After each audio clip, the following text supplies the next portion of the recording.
One of the most insane large aircraft designs didn't come from the West, but from the heart of Russia. It could carry 1,200 passengers over 2 decks, actually inside of the wings itself, and would require 6 powerful engines to get into the air.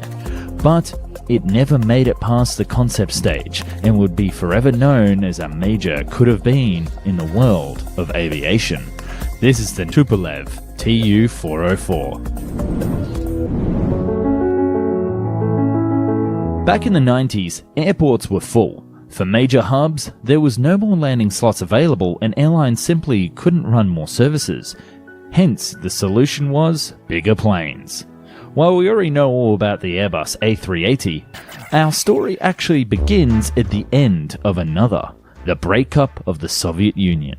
With the USSR no longer together, those at Tupolev saw that there was still demand for jets in this new capitalist economy, and that they would need to be more innovative to compete against the West, who could now enter the market, with the de facto government monopoly was no longer guaranteed.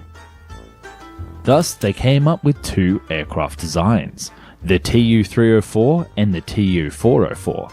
The Tu-304 would be a traditional aircraft with a bit of a squashed body.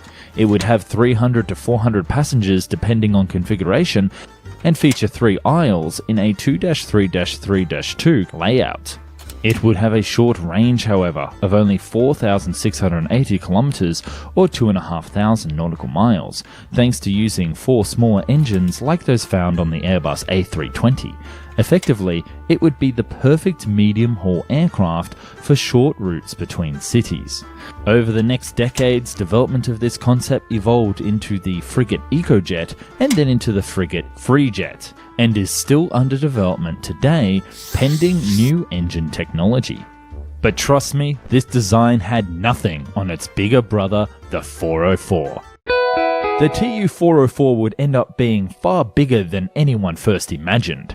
Originally, the team went with a traditional wing design, like that of a double-decker A380, that was 86 meters long and had a wingspan of 77 meters. But it didn't have the weight-saving materials that were found on modern planes, making it too heavy for any real economical savings. Thus, the second design, that of a blended wing body, had far more potential. Because if you're trying to transport as many passengers as possible, instead of making the cabin longer or taller, why not make it wider?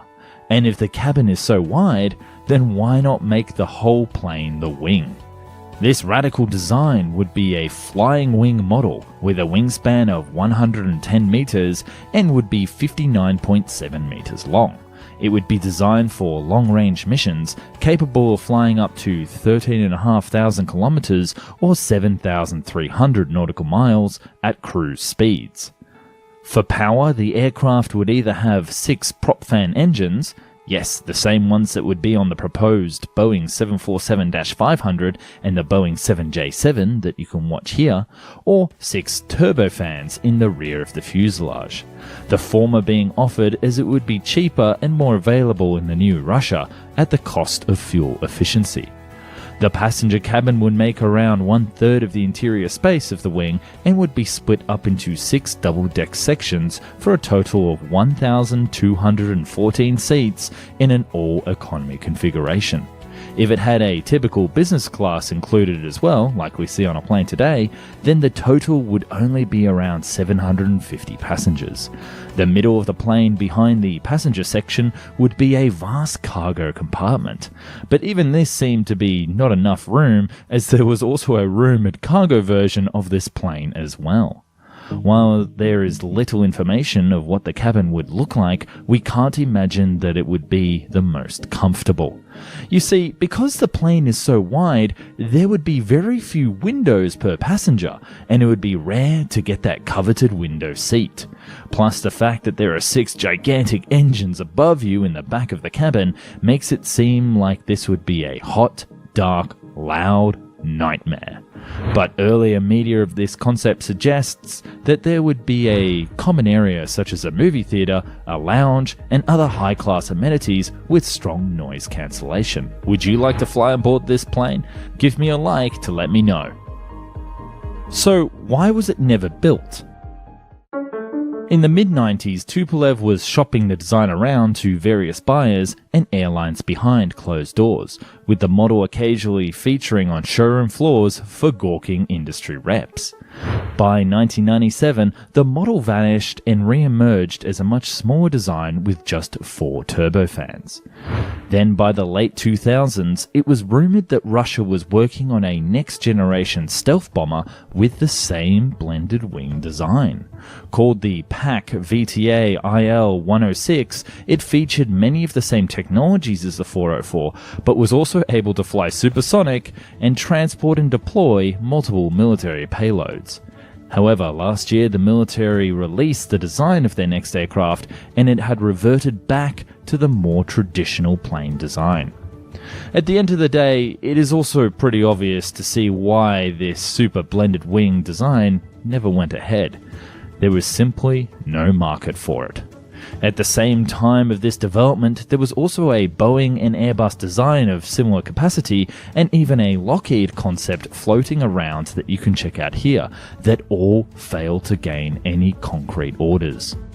While there was a problem with airports, the solution proved to be something completely different entirely. Instead of bigger planes, countries would simply build more airports.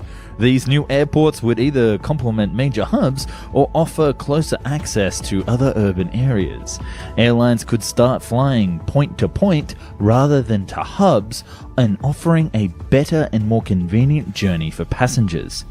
This would eventually lead aircraft design firms to favor smaller 200 to 300 seater aircraft that could fly more efficiently to small airports, such as the Boeing 787 and the Airbus A350.